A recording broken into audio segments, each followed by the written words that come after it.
నమస్తే అండి, నేను మీ doctor Deepti Damodara, consultant fertility specialist at 49 fertility centre Tirupati. So ఈరోజు నేను మీకు లుటియల్ ఫేజ్ అంటే ఏంటి, లుటియల్ ఫేజ్ సపోర్ట్ గురించి మాట్లాడతాను. సో లుటియల్ ఫేజ్ అంటే నార్మల్గా ఆడవారి మెన్స్ట్రువల్ సైకిల్లో ఫస్ట్ హాఫ్ని అంటే ఫస్ట్ 15 డేస్ని ఫాలిక్యులర్ ఫేజ్ అని అంటాము.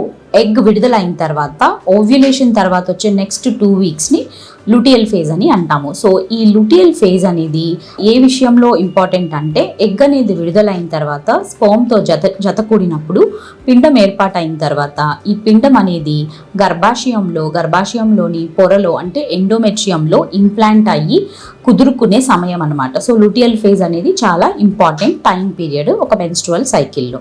సో మరి లుటియల్ ఫేజ్ సపోర్ట్ అంటే ఏంటి, లుటియల్ ఫేజ్ సపోర్ట్ ఎందుకు ఇవ్వాలి? నార్మల్గా న్యాచురల్గా ఒక న్యాచురల్ సైకిల్లో ఎగ్ విడుదల అయిన తర్వాత ఎగ్ విడుదలైన ప్రదేశంలో అంటే అండాశయంలో మనకి కార్పస్ లుటియం అనేది ఒక స్ట్రక్చర్ అనేది ఫామ్ అవుతుంది, అంటే ఎగ్ విడుదలైన చోటి నుంచి.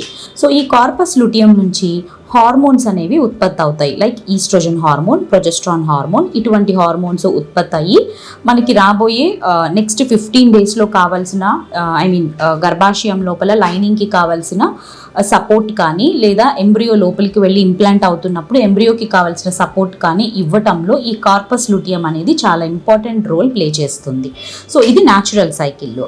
కానీ మనకి పీరియడ్స్ ఇర్రెగ్యులర్గా ఉన్న పేషెంట్స్లో లేదా పీసీఓడి సమస్య, ప్రొలాక్టిన్ ప్రాబ్లమ్స్ కానీ, ఒబెసిటీ, ఎండోమెట్రియోసిస్ ఇటువంటి సమస్యలు ఉన్నప్పుడు వారికి పీరియడ్స్ ఇర్రెగ్యులర్గా ఉండటం, ఎండోమెట్రియోసిస్లో అయితే లోపల అతుకుల వల్ల బ్లడ్ ఫ్లోస్ అనేవి ఆల్టర్ అవ్వడం, ఇటువంటి రకరకాల కారణాల వల్ల ఈ లుటియల్ ఫేజ్ అనేది డెఫిషియెంట్గా మారుతుంది. సో లుటియల్ ఫేజ్ హార్మోన్స్ అనేవి తక్కువగా ఉత్పత్తి అవుతాయి అన్నమాట.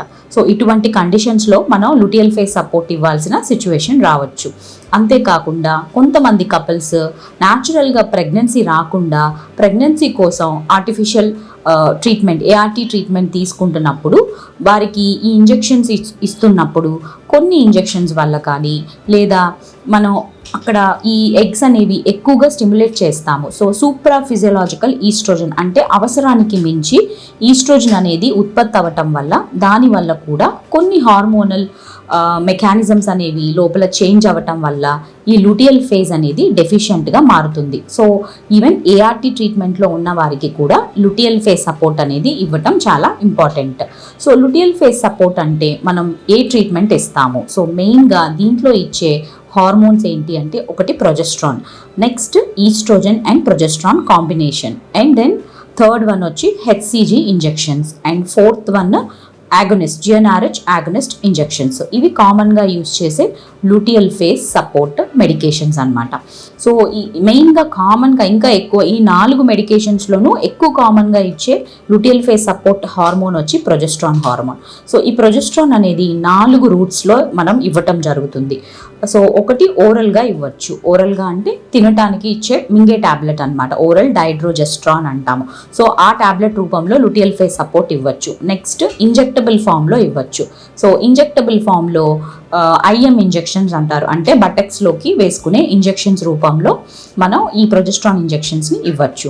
నెక్స్ట్ థర్డ్ వచ్చి వెజైనల్ రూట్లో, అంటే గర్భాశయంకి ప్రవేశం ఉండే దారిని వెజైనా అంటాం. సో ఆ వెజైనాలో మనం పెట్టుకునే దానికి ఈ ట్యాబ్లెట్స్ని అడ్వైస్ చేయొచ్చు. సో వెజైనల్ ప్రొజెస్ట్రాన్ ఇది doses around 400 to 800 milligrams per day advice చేయడం జరుగుతుంది. నెక్స్ట్ ఫోర్త్ రూట్ వచ్చేసి వెజైనల్ జెల్ అనమాట. సో ఇది 8% క్రినాన్ జెల్ అని మనకి అవైలబిలిటీలో ఉంటుంది. సో ఈ జెల్ని గర్భాశయం ప్రవేశ దారిలో అంటే వెజైనాలో ఇన్సర్ట్ చేయటం అనేది జరుగుతుంది. సో ఈ 4 రూట్స్లో ప్రొజెస్ట్రాన్ అనేది మనం లుటియల్ ఫేజ్ సపోర్ట్లో ఇస్తుంటాము. అంతేకాకుండా ముందు చెప్పినట్టుగా ఈస్ట్రోజన్ అండ్ ప్రొజెస్ట్రాన్ కాంబినేషన్లో లుటియల్ ఫేజ్ సపోర్ట్ అనేది ఇవ్వచ్చు. అండ్ ఇంజెక్షన్స్లో అయితే హెచ్సిజీ ఇంజెక్షన్స్ ఇవ్వచ్చు, ఆగనిస్ట్, జిఎన్ఆర్హెచ్ ఆగనిస్ట్ ఇంజెక్షన్స్ కూడా ఇవ్వచ్చు. మరి ఈ లుటియల్ ఫేజ్ సపోర్ట్ అనేది ఎప్పుడు మొదలు పెట్టాలి, ఎంతవరకు ఇవ్వాలి? సో యూజువల్గా ఎగ్ పికప్ అయిన తర్వాత ఇన్ కేస్ పేషెంట్ అయితే ఫ్రెష్ ఎంబ్రియో ట్రాన్స్ఫర్కి కానీ ప్రిపేర్ అవుతున్నట్లయితే ఎగ్ పికప్ రోజు నుంచే ప్రొజెస్ట్రాన్ హార్మోన్ అనేది స్టార్ట్ చేయడం జరుగుతుంది. 3rd డే ఎంబ్రియో ట్రాన్స్ఫర్ అయితే మనం 3 days వరకు ప్రొజెస్ట్రాన్ ట్యాబ్లెట్ ఇచ్చి తర్వాత ట్రాన్స్ఫర్ చేసుకోవచ్చు. 5th డే ఎంబ్రియో అయితే 5 days వరకు ప్రొజెస్ట్రాన్ ఇచ్చి తర్వాత ట్రాన్స్ఫర్ చేసుకోవచ్చు. అండ్ ఎంబ్రియో ట్రాన్స్ఫర్ తర్వాత whether it is a fresh embryo transfer are frozen embryo transfer కానీ ట్రాన్స్ఫర్ తర్వాత కూడా ఈ లూటియల్ ఫేజ్ సపోర్ట్ అనేది మనం స్టార్ట్ చేస్తాం. స్టార్ట్ చేసిన ఈ లూటియల్ ఫేజ్ సపోర్ట్ని అంటిల్ బీటా హెచ్సిజీ రిజల్ట్ అనేది వచ్చేంత వరకు కంటిన్యూ చేస్తాం. సో అంటే అట్లీస్ట్ ఒక 2 weeks వరకు మనం ఈ సపోర్ట్ని కంటిన్యూ చేసి బీటా హెచ్సిజీ రిజల్ట్ చూసిన తర్వాత ఫర్దర్ కంటిన్యూయేషన్ అనేది డిసైడ్ చేస్తాము.